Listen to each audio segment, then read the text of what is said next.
So previously we were talking about argument, and we spoke about the 4 common goals of argument, which include exploring options, informing, convincing, and making decisions. We also talked about comparative, defining, causality, and classification arguments, and how each of those has subtle differences, but that are very, very important when it comes to argument. So let's talk a little bit more about what argument is. Obviously, persuasion in argument means to influence somebody to do something. So argument is the form of persuasion that relies on reasoning and logical thought to convince people. Hopefully it's logical thought. Many styles of persuasion may seem to work, but the real power of argument comes from the arguer's ability to convince others through language. So if you recall the lecture about noise that happens in a message, good arguers frequently have a good handle on what types of noise might exist. They tend to anticipate opposition and recognize when an argument might escape them in some way, and so they do their legwork. So a good argument demonstrates a firm foundation of clear thinking, logical development, and supporting evidence to persuade a reader that the view that is expressed is worth hearing.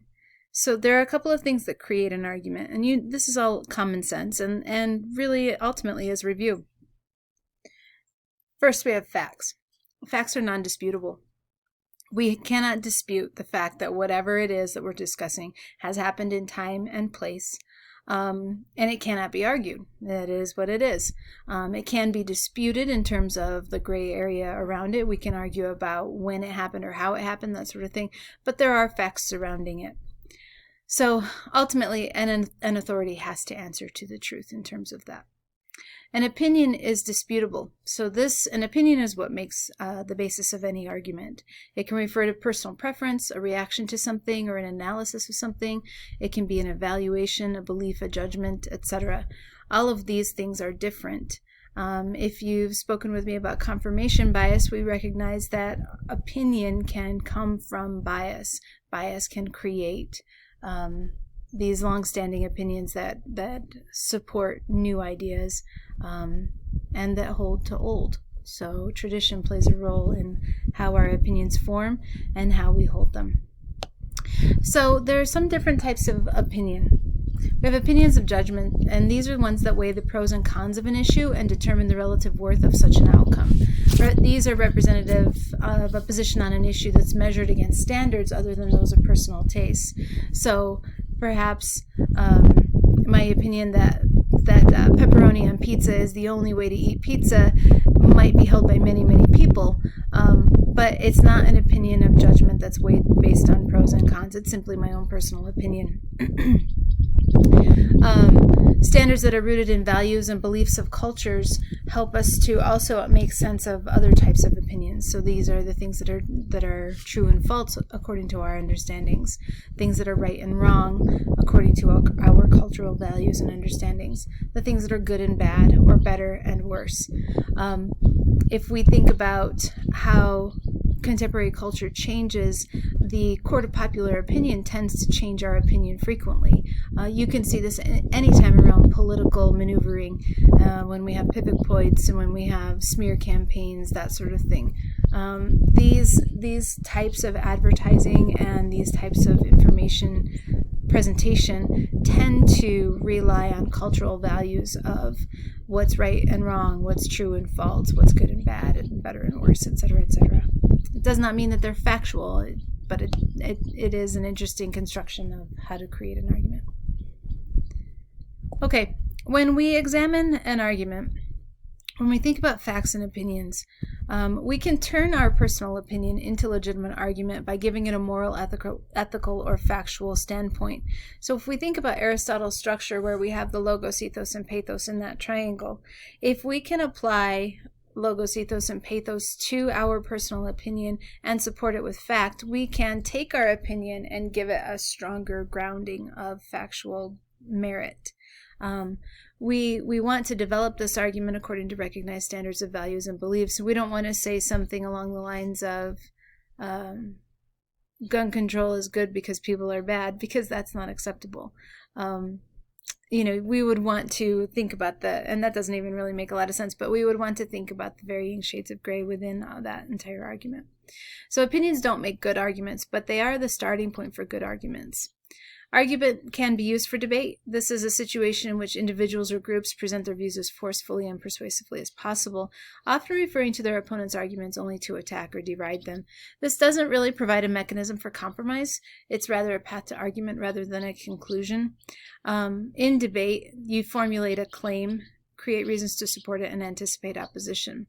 So your claim, as we mentioned previously, is the primary component of your argument. It establishes the subject of your argument, solidifies your own stand or position about the issue, and sets up a strategy on which your argument can be structured. So in an essay, and we'll be getting to essay writing very soon, the claim usually comes early on. What we want to do with our claim is create reasons. So here we create the support, structure, or framework of an argument essay. So we want to set up for our audience why they should value the things that we value in our argument. So these reasons answer basic questions about our claim. What do we believe our claim? Why do we believe our claim to be true? What information or assumptions do we base our claim on? What evidence can we supply? And do any authorities concur with our claim? It is absolutely imperative to establish credibility.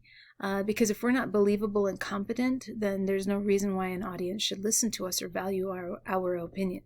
So we have to convince our audience that we are knowledgeable. We have to keep our facts up to date.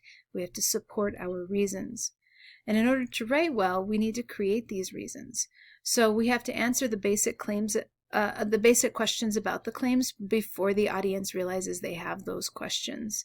We have to respond to what information or assumptions we base our own claims, and we have to also address the assumptions that the audience is making as well at the same time.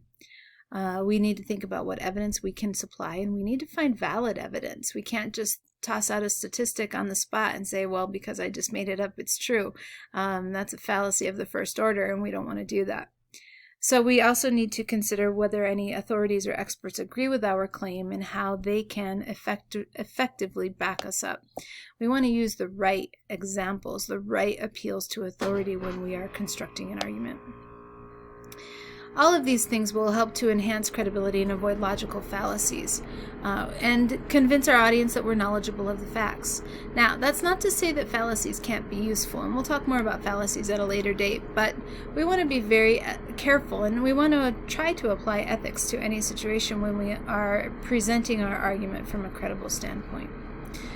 So basically, we have debate and dialogue, and finally, we'll get to deliberation.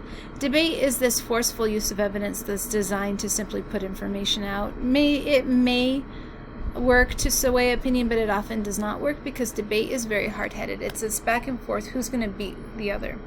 Dialogue is what we hope to get to because dialogue is used to enhance our understanding of other viewpoints for change to occur. So this is when maybe we are two separate people coming at the same issue from two separate sides, and we might hear the other person, and then we might say, well, that's interesting, I don't necessarily agree.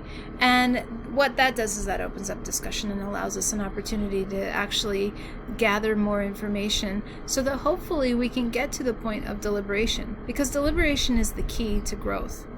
So dialogue uses debate to enhance understanding of other viewpoints for change to occur, and it often includes more than one voice, and those voices are responsive to one another.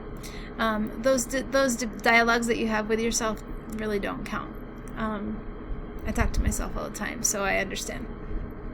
The object in a dialogue is really not to win or lose, but to communicate our ideas and listen to other responses.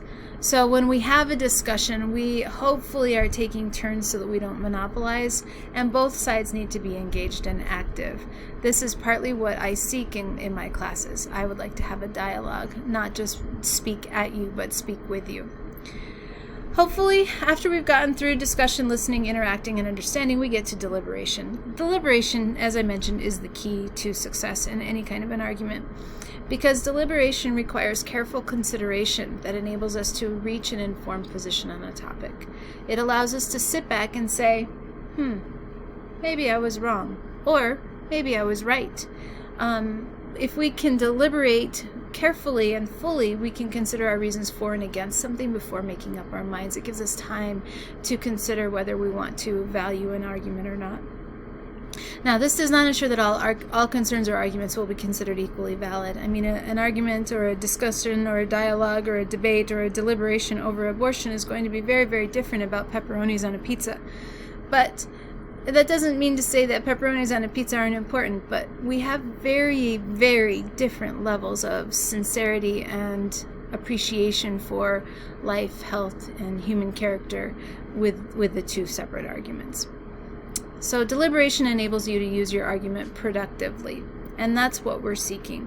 So think about that anytime you are in an argument, constructing an argument, writing an argument, reading an argument, or being presented with new information. Ultimately, debate doesn't get you anywhere. It's just a forceful presentation of opinion. Now, those of you who are in speech and debate, I am not attacking you in any way. I think it's a very valid way of learning critical thinking, and I think that it's very, very important. What I am suggesting is that when you are faced with argument, ideally you want to get to the point where you can deliberate. Debate is the first level for that, dialogue's the next, and deliberation is the key. Okay, so think about it as we go forward, and I'll check in with you again.